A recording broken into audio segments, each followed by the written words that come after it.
আমাদের পাশের দেশ ভারতে যখন একটা রেল দুর্ঘটনার পরে আমরা দেখেছিলাম রেলপথ মন্ত্রী পদত্যাগ করেছিলেন। আসলে রেলপথ মন্ত্রী তো যানবাহন চালাননি, কিন্তু উনি নিয়ন্ত্রণ করতে ওনার ব্যর্থতা ছিল, পরিচালনায় গাফিলতি ছিল মনে করেছেন, উনি পদত্যাগ করেছেন। কিন্তু আমাদের এখানে পদত্যাগের সংস্কৃতি এখনো গড়ে ওঠেনি। সে কারণে আমরা আর দাবি করে কি হবে? দাবিটা জানা না, মানে এই সংস্কৃতিটা ভালো কিনা, ভালো হলে এটা চান। আমি মনে করি এখানে জবাবদিহিতার সংস্কৃতি দরকার।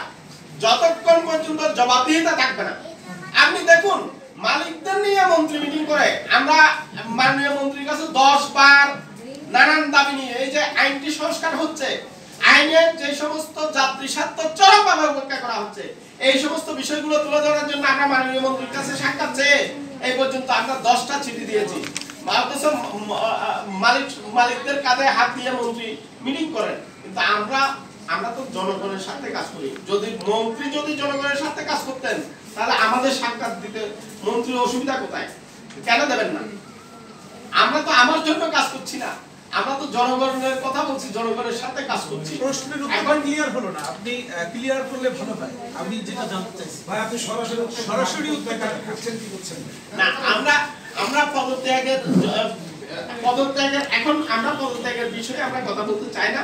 আমরা চাই যে জবাবদিহিতা নিশ্চিত করুক মাননীয় মন্ত্রী, আমাদেরকে চাপ না দিয়ে আমাদেরকে চাপে রাখুক, বিআরটিএ কে চাপে রাখুক, নিয়ন্ত্রক সংস্থাকে চাপে রাখুক এবং সুশাসন প্রতিষ্ঠা করুক।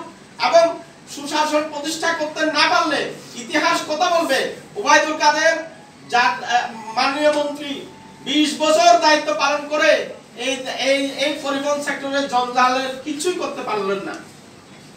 তখন ওনার যদি বুদ্ধোদয় হয় নিশ্চয়ই উনি পদত্যাগ করবেন। এখন আমাদের এখানে পদত্যাগের সংস্কৃতি তো হয়নি, গড়ে ওঠেনি। সুতরাং আমরা পদত্যাগের দাবি করছি না, কিন্তু আমরা জবাবদিহিতা চাই, সুশাসন চাই, আমরা আইনের শাসন চাই।